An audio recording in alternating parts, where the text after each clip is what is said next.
من شرور أنفسنا ومن سيئات أعمالنا من يهده الله فلا مضل له ومن يضلل فلا هادي له أشهد أن لا إله إلا الله وحده لا شريك له وأشهد أن محمدا عبده ورسوله اللهم صل على سيدنا ونبينا ومولانا محمد وعلى آله وأصحابه ومن تبعهم بإحسان إلى يوم الدين أما بعد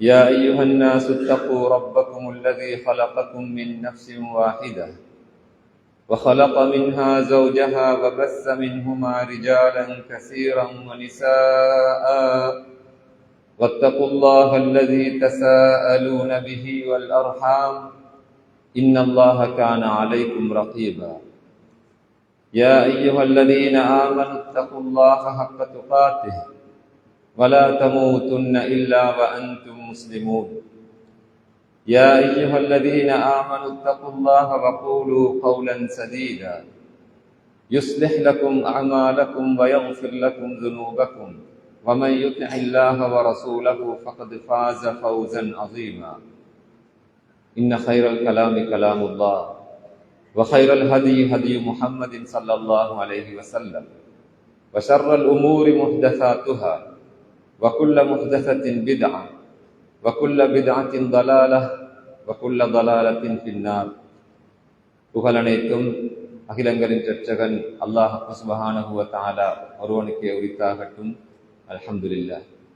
அவருடைய இறுதி தூதர் முஹம்மது ஸல்லல்லாஹு அலைஹி வஸல்லம் அவர்கள் மீதிலும் அவர்களை பின்பற்றிய உத்தம சஹாபாக்கள் அவர்களை பின்தொடர்ந்த சாலிஹான நல்லடியார்கள் அனைவர் மீதிலும் ஸலவாத்தும் ஸலாமும் சொல்லியதன் பின்னால் அல்லாஹு தஆலாவின் நல்லடியார்களே, அல்லாஹ் ஒருவனையே முற்றிலும் பயந்து கொள்ளுங்கள். அல்லாஹ்வுக்கும் அவனது தூதருக்கும் வழிபட்டு அவர்கள் ஏவியவற்றை எடுத்து நடந்து தடுத்தவற்றை தவிர்த்து கொள்ளுங்கள். தக்வா பற்றிய இந்த நல்லுபதேசத்தை முதலில் எனக்கும் அடுத்து உங்களுக்கும் வசியத் செய்து கொள்கிறேன். அன்புக்குரிய சகோதரர்களே, இஸ்லாத்தின் ஐம்பெரும் கடமைகளுள் ஐந்தாவது கடமையான ஹஜ்ஜு கடமையானவர்கள் அதனை நிறைவேற்றுவதற்காக புனித மக்காவை நோக்கி சென்று கொண்டிருக்கின்ற சந்தர்ப்பம் இது. எங்களது நாட்டிலிருந்தும் எங்களுடைய ஊரிலிருந்தும் செல்லக்கூடியவர்கள் பெரும்பாலும் சென்று விட்டார்கள் அல்லது செல்வதற்கு தயாராகி கொண்டிருக்கிறார்கள். இப்படியான இந்த சந்தர்ப்பத்திலே நாங்கள் நினைவுபடுத்திக் கொள்ள வேண்டிய ஒரு பிரதானமான அம்சம் என்னவென்றால், ஹஜ்ஜுக்கு செல்பவர்கள் பாக்கியசாலிகள், பெரும் நன்மைகளை அடைந்து கொள்கிறார்கள். அந்த நன்மையை சுருக்கமாக ரசூலுல்லாஹி ஸல்லல்லாஹு அலைஹி வஸல்லம் அவர்கள் சொன்னார்கள், அல் ஹஜ்ஜுல் மப்ரூர் லைஸ லஹு ஜஸாஉன் இல்லல் ஜன்னah. நன்மையை நாடி செய்யப்படுகின்ற ஹஜ்ஜை பொறுத்தமட்டில் அதற்குரிய கூலி சொர்க்கத்தை தவிர வேறு எதுவும் இல்லை. இன்னும் சொன்னார்கள், மன் ஹஜ்ஜ ஃபலம் யர்ஃபுஸ் வலம் யஃப்சுக் ரஜஅ கயௌமி வலதத்ஹு உம்மு. ஒருவர் குற்றச்செயல்கள் பாவங்கள் எதுவும் புரியாமல் தீய வார்த்தைகள் பேசாமல் யார் ஹஜ்ஜை சரியாக நிறைவேற்றிவிட்டு திரும்பி வருகிறாரோ அவர் தன்னுடைய பாவங்கள் அனைத்தும் மன்னிக்கப்பட்ட நிலையில் அன்று பிறந்த ஒரு குழந்தையை போன்று திரும்பி வருகிறார் என்று ரசூலுல்லாஹி ஸல்லல்லாஹு அலைஹி வஸல்லம் அவர்கள் சொன்னார்கள். அப்படி என்றால் இந்த பாக்கியம் அவர்களுக்கு மாத்திரம் தானே, எங்களுக்கு இல்லையே என்று யாரும் சிந்திக்கின்ற கவலைப்படுகின்ற ஒரு நிலைமை இருக்க முடியும். ரசூல் ஸல்லல்லாஹு அலைஹி வஸல்லம் அவருடைய காலத்தில் சஹாபாக்களை பொறுத்த மட்டிலும் அப்படியானது ஒரு சிந்தனை இருந்தது. அதாவது, ஒரு முறை சில நபி தோழர்கள் வந்து கேட்கிறார்கள், ஸஹப அஹ்லுத் துஸூர் பில் உஜூர் யுஸல்லூன கமா நுஸல்லி யஸூமூன கமா நஸூம் வ யதஸத்தகூன பிஃபுதூலி அம்வாலிஹிம். செல்வம் உடையவர்கள் நிறைய நன்மைகளை பெற்றுக்கொண்டு செல்கிறார்களே, எங்களுக்கு செல்வம் இல்லையே. அவர்களும் எங்களை போன்று தொழுவார்கள், நோன்பு பிடிப்பார்கள், ஆனால் அவர்களுக்கு நிறைய செல்வம் இருப்பதன் காரணமாக தர்மங்கள் செய்து கூடுதலான நன்மைகளை அடைந்து கொள்கிறார்களே என்று கவலையோடு சஹாபாக்கள் சில தோழர்கள் நபி அவர்களிடத்திலே வந்து கேட்ட போது நபி ஸல்லல்லாஹு அலைஹி வஸல்லம் அவர்கள் வேறு ஒரு வழியை சொல்லிக் கொடுக்கிறார்கள். நீங்களும் அதே அளவு நன்மையை பெற்றுக் கொள்வதற்குரிய வழிகளை அல்லாஹ் வைத்துத்தான் இருக்கிறான். ஒவ்வொரு தொழுகைக்கு பிறகும் சுப்ஹான் அல்லாஹ், அல்ஹம்துலில்லாஹ், அல்லாஹு அக்பர் இந்த திக்ர்களை நீங்கள் 33 தடவைகள் சொல்லிக் கொள்ளுங்கள். அவர்கள் பெறுகின்ற நன்மையை உங்களால் அடைந்து கொள்வதற்கு முடியும் என்று ரசூலுல்லாஹ் ஸல்லல்லாஹு அலைஹி வஸல்லம் சொன்னார்கள். அதே மாதிரி இதனையும் நினைத்து பாருங்கள். ஹஜ்ஜை பொறுத்த மட்டில் அது ஒரு செல்வத்தோடு சம்பந்தப்பட்ட ஒரு இபாதத்தாக இருக்கிறது. செல்வந்தர்களால் மாத்திரம்தான் அதனை நிறைவேற்றுவதற்கு முடியுமாக இருக்கிறது. செல்வந்தர்கள் என்றாலும் சாதாரணமானவர்கள் அல்ல. இன்றைய காலத்தில் ஒரு ஹஜ்ஜை நிறைவேற்றுவதற்குரிய செலவு எந்தளவு என்பது எங்களுக்கு தெரியும். இப்படியான நிலைமையில் இங்கிருக்கின்ற அநேக மாணவர்களை பொறுத்த மட்டில் அந்த பாக்கியத்தை அடைந்து கொள்வதற்கு முடியாத நிலைமை தான் இருக்கிறது. இவ்வளவு தான் ஆசையை வைத்துக் கொண்டிருந்தாலும் அதனை செய்து கொள்வதற்கு முடியாத நிலையில் தங்களுடைய இறுதி மூச்சை விடுகின்ற நிலைமைகள் ஏற்படுவதை நாங்கள் பார்க்கிறோம். இந்த நிலைமையில் நாங்கள் புரிந்து கொள்ள வேண்டிய விஷயம் என்னவென்றால், அல்லாஹு தஆலா இதில் ஒரு பாராபட்சமான நிலைமையை வைக்கவில்லை. அவர்கள் அடைந்து கொள்கின்ற நன்மையை அடைந்து கொள்வதற்காக எங்களுக்கும் பல வழிகளை செய்து வைத்துத்தான் இருக்கின்றான். அவ்வாறு ஹஜ்ஜுக்கு சென்று அவ்வளவு பெரிய நன்மைகளை உங்களால் அடைந்து கொள்வதற்கு முடியாது என்றால், அதற்கு அடுத்த கட்டமாக நீங்கள் நிறைவேற்ற வேண்டிய இன்னும் சில இபாதத்கள் இருக்கின்றன. அவற்றை நீங்கள் நிறைவேற்றுவதன் மூலமாக, கரிசனையோடு செய்வதன் மூலமாக நிறைய நன்மைகளை அடைந்து கொள்வதற்கு முடியும். எப்படி ஹஜ்ஜுக்கு சென்றவர்கள் திரும்பி வருகின்ற பொழுது பாவங்கள் மன்னிக்கப்பட்ட நிலையில் திரும்பி வருகிறார்களோ, அதே மாதிரி பாவங்கள் மன்னிக்கப்படுவதற்கான சில வழிகளை ரசூலுல்லாஹி ஸல்லல்லாஹு அலைஹி வஸல்லம் அவர்கள் எங்களுக்கு வழிகாட்டி தந்து தான் இருக்கிறார்கள். அந்த வகையில் இந்த ஹஜ் காலத்தோடு தொடர்புள்ள 2 பிரதானமான இபாதத்கள் இருக்கின்றன. அவைகள் உண்மையில் எங்களுடைய பாவங்கள் மன்னிக்கப்படுவதற்கான ஒரு வாய்ப்பாக அமைந்துவிடும் என்ற வகையில் ஒவ்வொரு வருடமும் ஞாபகப்படுத்தப்படுகிறது, ஹஜ்ஜின் பொழுது நினைவுபடுத்தப்படுகிறது. அதுதான் முதலாவது உத்ஹியா என்கின்ற அந்த கடமையை பொறுத்த மட்டில் அது வாஜிபான ஒன்று அல்ல. அது முஸ்தஹப்பான சுன்னத்தான ஒரு அமலாக இருக்கிறது. அது சுன்னா முஅக்கதா என்று அறிவுறுத்தப்பட்டிருக்கிறது. அதனை பொறுத்த மட்டிலும் இன்று அந்த வணக்கத்தை செய்வதற்கும் நிறைய பணம் தேவைப்படுகிறது. ஆனால் ஹஜ்ஜுக்கு செல்லாத பலரால் அதனை செய்வதற்கு முடியுமாகிறது. எனவே எங்களுக்கு அடுத்த கட்டமாக வசதி இருக்கிறது. உதுஹியா கொடுப்பதற்கு, முழுமையான ஒரு கால்நடையை கொடுப்பதற்கு, ஒரு மாட்டை கொடுப்பதற்கு வசதி இருக்குமாக இருந்தால் அப்படி முழுமையாகவே அதனை செய்து கொள்வது. இல்லை, முழுமையாக ஒரு ஆட்டை கொடுப்பதற்குத்தான் வசதி இருக்கிறது என்றால் அவ்வாறு அந்த வணக்கத்தை செய்து கொள்வது. அப்படி இல்லை என்றால் அடுத்த ஒரு அம்சமாக 7 பேர் சேர்ந்து ஒரு மாட்டை அறுத்து குர்பான் கொடுப்பதற்கு நாங்கள் பங்காளிகளாக அதிலே கலந்து கொள்வதற்கு முடிகிறது. இதுவும் இன்றைய காலத்தை பொறுத்த மட்டில் சுமாராக ஒரு 45, 50, 60,000 ரூபாய் அளவிலான ஒரு விஷயமாக இருக்கும். முழுமையாக ஒரு மாட்டை கொடுப்பதென்றால் அதனை போல 6-7 மடங்கு அதிகமானதாக அமைந்து விடலாம். இப்படி அந்த நன்மையை பொறுத்த மட்டில் ரசூலுல்லாஹ் ஸல்லல்லாஹு அலைஹி வஸல்லம் அவர்கள் சொன்னார்கள், அது உண்மையில் அதனை அவ்வாறு குர்பானை நீங்கள் அறுப்பதற்காக அந்த கால்நடையை நீங்கள் அறுத்து விடுகின்ற பொழுது அதன் முதல் சொட்டு கீழே வடிகின்ற போதிலேயே அது அல்லாஹு தஆலாவிடத்திலே அங்கீகரிக்கப்பட்டு உயர் ஸ்தானத்தை அடைந்து விடுகிறது என்று ரசூலுல்லாஹ் ஸல்லல்லாஹு அலைஹி வஸல்லம் அவர்கள் சொன்னார்கள். ஒருவருக்கு வசதி இருந்தும் அவர் ஹஜ் பெருநாள் தினத்திலே ஐயாமு தஸ்ரீக் தினத்திலே அந்த உதுஹியாவை கொடுக்கவில்லை என்றால் அவர்கள் எங்களோடு சேர்ந்து தொழுவதற்கு வர வேண்டாம் என்று கூறினார்கள். அந்த தினத்திலே செய்யப்படக்கூடிய மிக சிறந்த அமல் உதுஹியா கொடுப்பதாகும் என்று ரசூலுல்லாஹ் ஸல்லல்லாஹு அலைஹி வஸல்லம் அவர்கள் சொன்னார்கள். அதனுடைய ஃபதாயில்கள், சிறப்புகள் நிறைய ஞாபகப்படுத்தப்படுவது உண்டு. முடிந்தவர்கள் அதிலே பங்களிப்பு செய்து கொண்டுதான் இருக்கிறார்கள். என்றாலும் இந்த சந்தர்ப்பத்தில் நாங்கள் அதனை ஞாபகப்படுத்திக் கொள்வதன் மூலமாக ஹஜ்ஜுக்கு செல்வதற்குரிய வாய்ப்பு எங்களுக்கு கிடைக்கவில்லை என்றாலும், முழுமையாக அந்த அடைவை அடைந்து கொள்வதற்கு முடியவில்லை என்றாலும் கூட அதனை நெருங்குவதற்கு முடியுமானது ஒரு இபாதத்தாக இதனை ரசூலுல்லாஹ் ஸல்லல்லாஹு அலைஹி வஸல்லம் அவர்கள் எங்களுக்கு அறிமுகம் செய்து தந்திருக்கிறார்கள். அந்த வணக்கத்தை செய்து அவர்கள் வழிகாட்டி இருக்கிறார்கள். ஆதலால் வசதி உள்ளவர்கள் அதிலே நீங்கள் பங்கு கொண்டு அந்த இபாதத்தை செய்வதன் மூலமாக நிறைய நன்மைகளை அடைந்து கொள்வதற்கு முடியுமாகிறது. இது முதலாவது விஷயம். நான் நினைக்கிறேன் இந்த பள்ளிவாசலும் அதனை ஏற்பாடு செய்து அதற்குரிய வழிவகை செய்து உதுஹியாவை கச்சிதமாக செய்வதற்கான ஏற்பாடுகள் நடைபெறும் என்று நினைக்கின்றேன். எனவே உங்களுக்கு அதிலே பங்களிப்புகள் செய்து கொள்வதற்கு முடியுமான வசதிகள் நிறையவே இருக்கின்றன என்ற வகையில் நீங்கள் இதிலே தாராளமாக முன்வந்து இந்த வணக்கத்தில் பங்களிப்பு செய்து ஈடுபட்டு அந்த நிறைவான நன்மைகளை அடைந்து கொள்வதற்கு முடியுமாகும். இது முதலாவது விஷயம். அடுத்ததாக இந்த சந்தர்ப்பத்தில் இன்னும் நாட்கள் இருந்தாலும் கூட ஞாபகப்படுத்திக் கொள்ள வேண்டும், அரஃபா நோன்பு பாவங்கள் மன்னிக்கப்படுவதற்கான ஒரு சிறந்த அமலாக இதனை ரசூலுல்லாஹி ஸல்லல்லாஹு அலைஹி வஸல்லம் அவர்கள் அறிமுகம் செய்தார்கள். ஹஜ்ஜை பற்றி சொல்லுகின்ற பொழுது, ஹஜ்ஜை ஒருவர் சரியாக நிறைவேற்றிவிட்டு வீடு திரும்புகின்ற பொழுது பாவங்கள் அனைத்தும் மன்னிக்கப்பட்ட நிலையில் அவர் அன்று பிறந்த ஒரு குழந்தையை போன்று வீடு திரும்புகிறார் என்று கூறிய ரசூலுல்லாஹி ஸல்லல்லாஹு அலைஹி வஸல்லம் அவர்கள் அரஃபா நோன்பை பற்றி சொல்லுகின்ற போதிலும் அந்த நோன்பு ஒருவருடைய முந்தின வருடத்தினதும் அடுத்த வருடத்தினதும் பாவங்களுக்குரிய மன்னிப்பாக அமைய வேண்டும் என்று நான் ஆசைப்படுகிறேன் என்று ரசூலுல்லாஹி ஸல்லல்லாஹு அலைஹி வஸல்லம் அவர்கள் சொன்னார்கள்.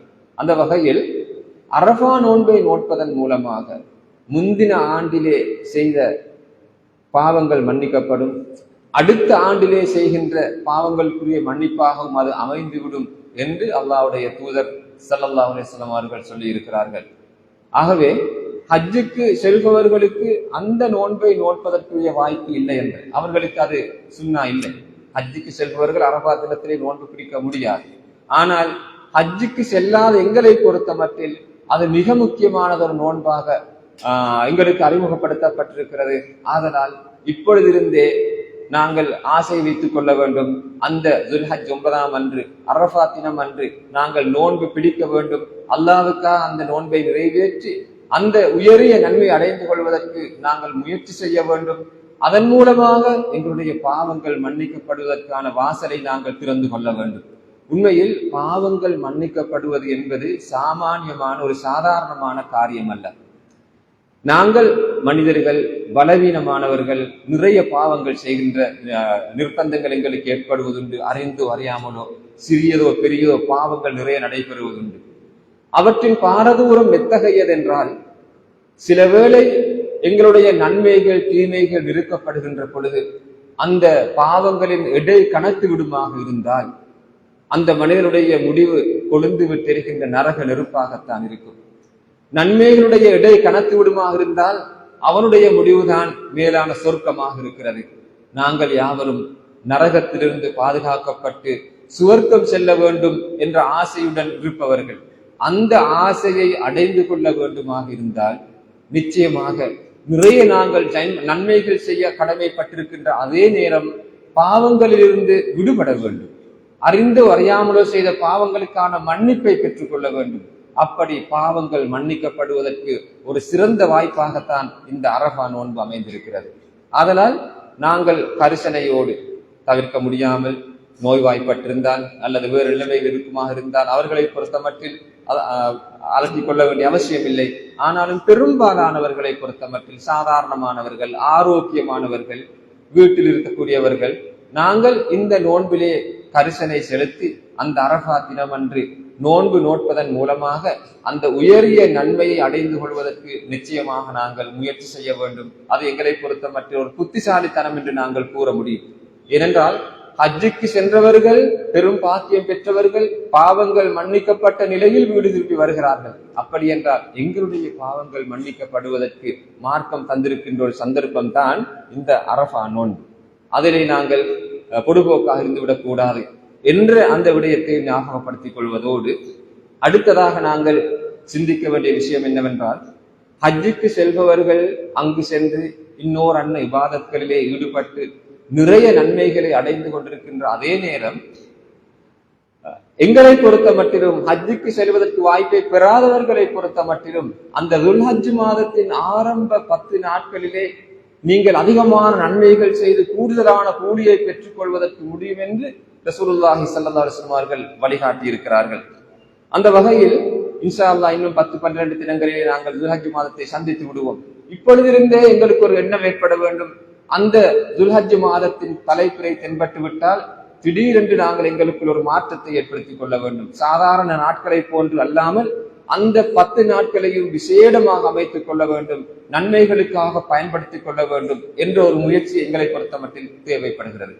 அது பற்றி எந்த விதமான கரிசனையும் இல்லாமல் பெருநாள் வந்துவிட்டால் கொண்டாடுவது, அது அத்தோடு முடிந்து விடுகிறது என்ற அளவுக்கு இருக்காமல், பெருநாள் வருவதற்கு 10 நாட்களுக்கு முன்பே தலைப்பிறை பார்க்கின்ற அந்த சந்தர்ப்பத்திலே தலைப்பிறை தென்பட்டதாக அறிவிக்கப்பட்டு விட்டால் நாங்கள் எங்களுக்குள் ஒரு மாற்றத்தை கொண்டு வருவதற்காக முயற்சி செய்ய வேண்டும். ஏனைய நாட்களை போன்று அல்லாமல் அந்த 10 நாட்களையும் விசேடமானதாக அமைத்துக் கொள்வதற்கு முயற்சி செய்ய வேண்டும். அதுவும் ஒரு புத்திசாலித்தனம்.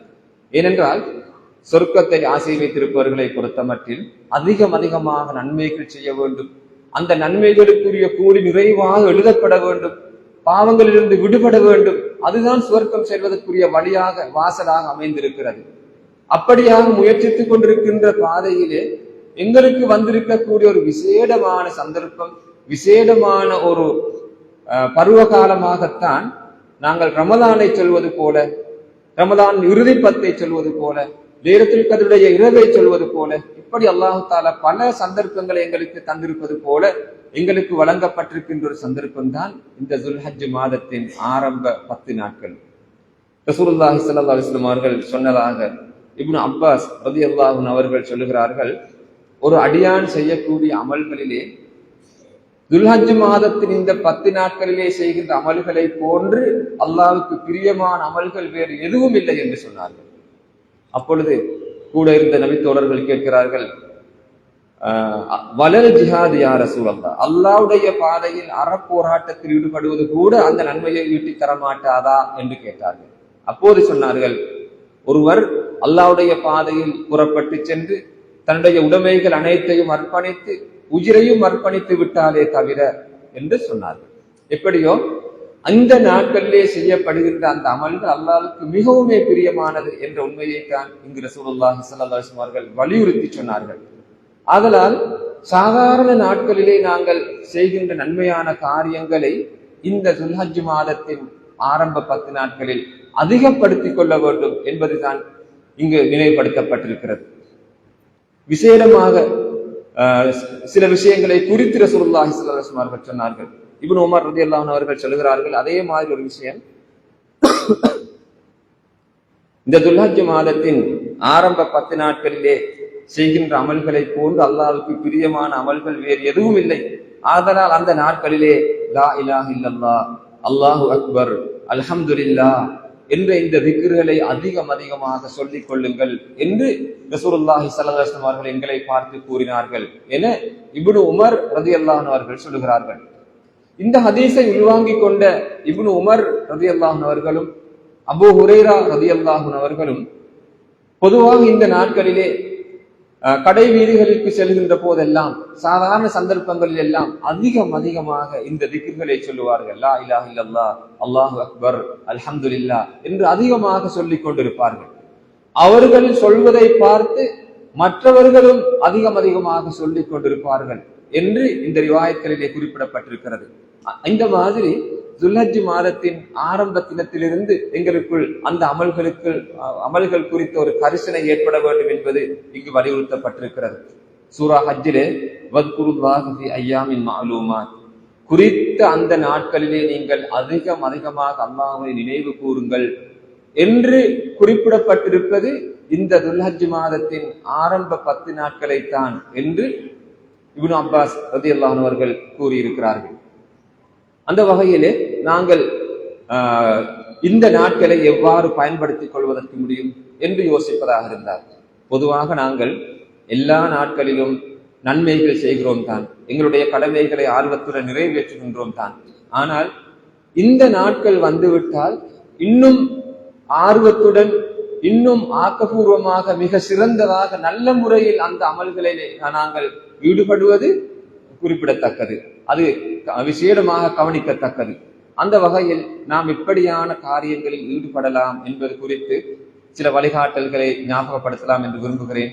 அந்த வகையில் ரமலான், இந்த துல்ஹஜ் மாதத்தினுடைய பிறை தென்பட்டு விட்டால் அந்த ஆரம்ப 10 நாட்களில் எங்களுக்கு தெரியும் 10வது நாள் பெருநாள் தினம்.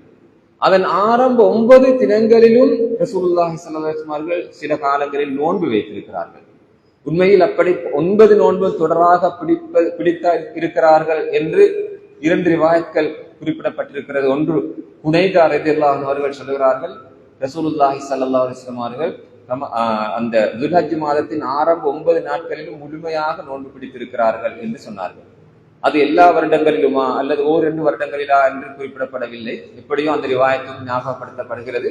அதே மாதிரி ரசூலுல்லாஹ் ஸல்லல்லாஹு அலைஹி வஸல்லம் அவருடைய மனைவிமார்களில் ஒருவரான ஹஃப்ஸா ரலியல்லாஹு அன்ஹா அவர்களும் இந்த செய்தியை உறுதிப்படுத்தி இருக்கிறார்கள்.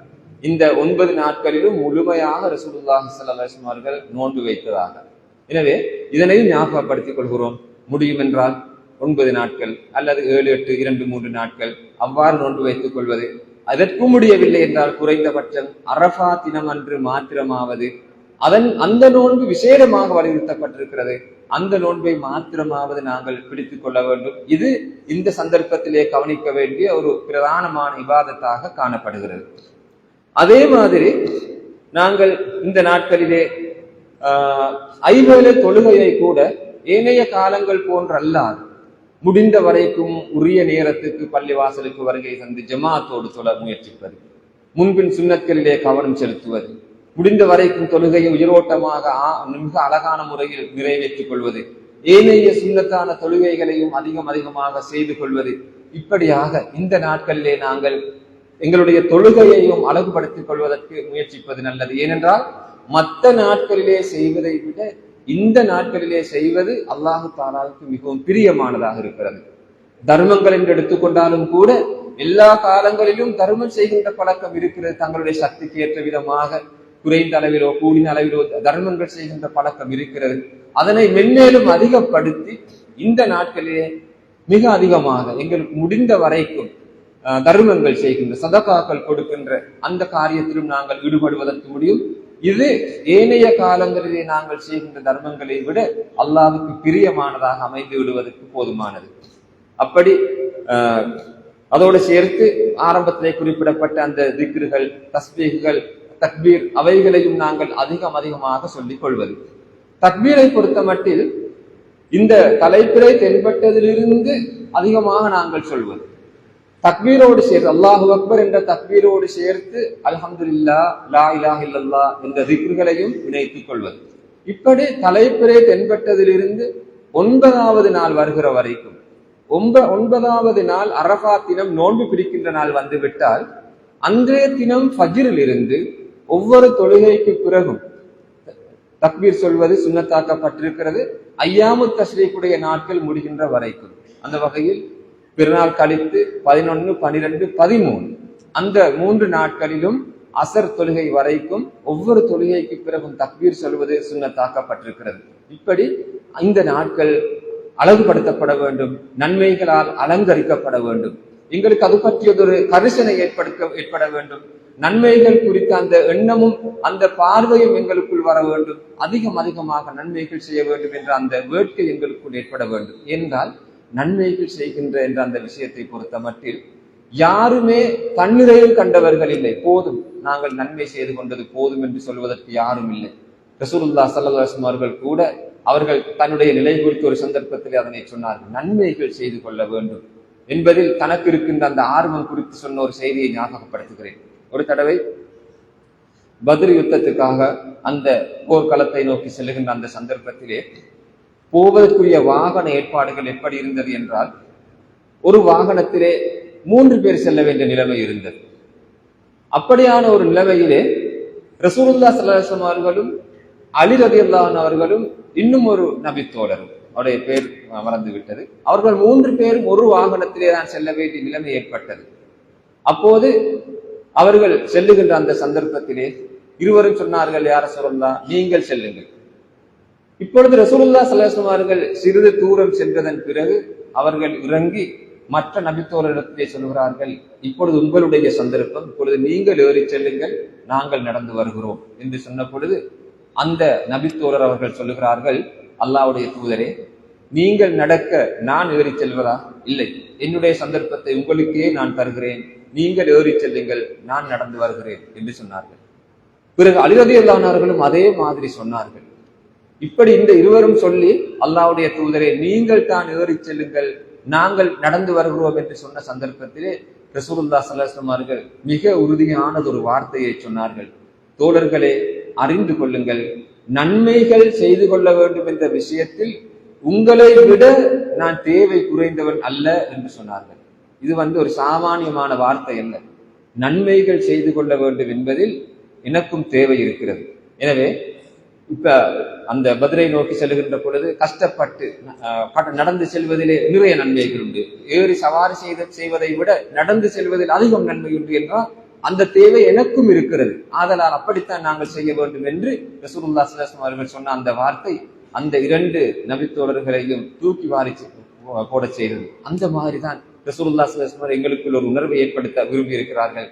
நன்மைகள் செய்து கொள்ள வேண்டும் என்பதில் உங்களுள் யாருமே தன்னிறைவு கண்டவர்கள் இல்லை.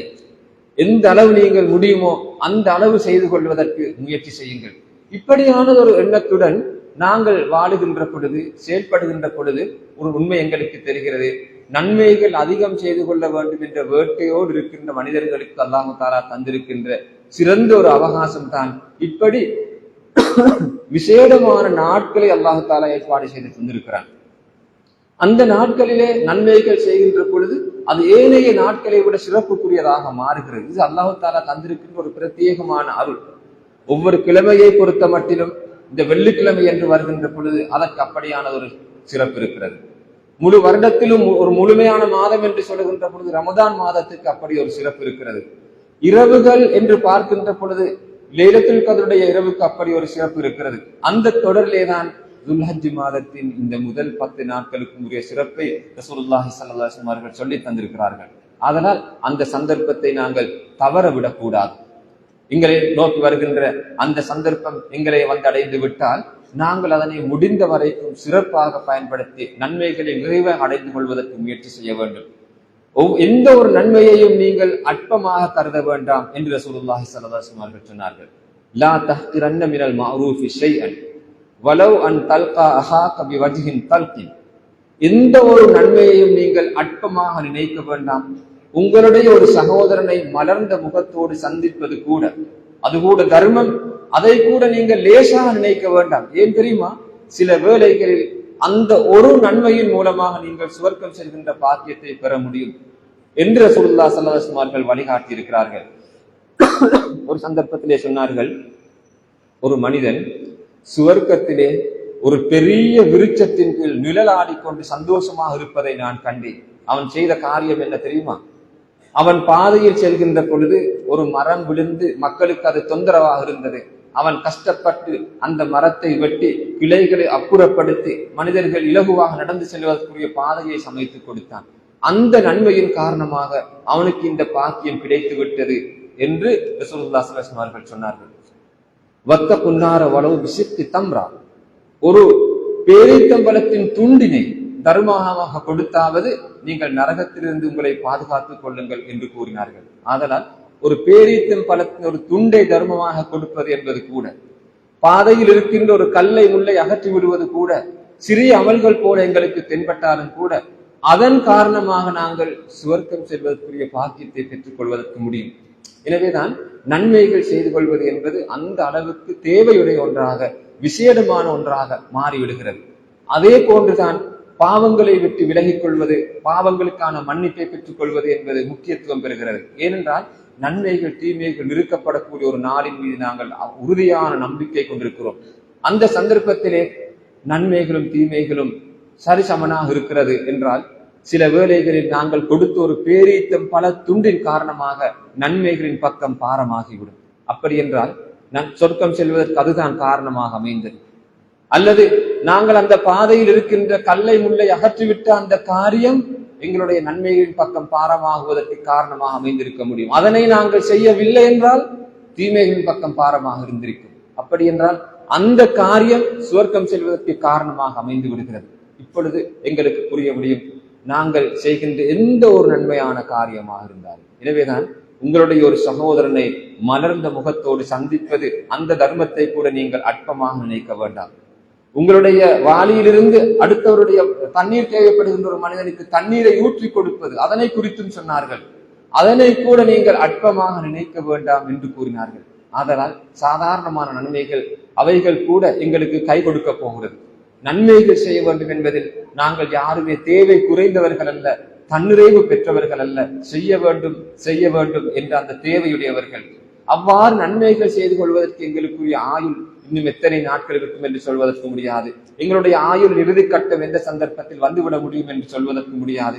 அதனால் எங்களுக்கு முன்னால் இருக்கின்ற சந்தர்ப்பத்தை சிறப்பாக பயன்படுத்தி அதிகமாக நன்மைகள் செய்து எங்களுடைய நன்மைகளின் மீசானை பாரமாக்கிக் கொள்வதற்கு முயற்சிக்க வேண்டும். அதற்குரியது ஒரு அரிய சந்தர்ப்பமாக நாங்கள் இந்த துல்ஹஜ் மாதத்தை கண்டுகொள்ள வேண்டும். அதன் பாக்கியங்களை அடைந்து கொள்ள வேண்டும். வல்லநாயன் அந்த பாக்கியங்கள் அனைத்தையும் நம் அனைவருக்கும் தந்து அருள் புரிவானாக. வாஹுதாவான அல்ஹம்துலில்லாஹி ரப்பில் ஆலமீன். அல்ஹம்துலில்லாஹி ரப்பில் ஆலமீன். الصلاة والسلام على أشرف الأنبياء وإمام المرسلين سيدنا محمد خاتم النبيين وعلى آله وأصحابه ومن تبعهم بإحسان إلى يوم الدين. أما بعد أوصيكم ونفسي أولا بتقوى الله فإن الله مع الذين اتقوا والذين هم محسنون. عباد الله إن الله عز وجل يقول وهو أصدق القائلين فإذا قرأت القرآن فاستعذ بالله من الشيطان الرجيم. أعوذ بالله من الشيطان الرجيم. بسم الله الرحمن الرحيم. القارعة ما القارعة وما أدراك ما القارعة يوم يكون الناس كالفراش المبثوث وتكون الجبال كالعهن المنفوش فأما من ثقلت موازينه فهو في عيشة راضية وأما من خفت موازينه فأمه هاوية وما أدراك ما هي نار حامية. بارك الله لنا ولكم بالقرآن العظيم ونفعنا وإياكم بالآيات والذكر الحكيم واستغفروه إنه هو الغفور الرحيم.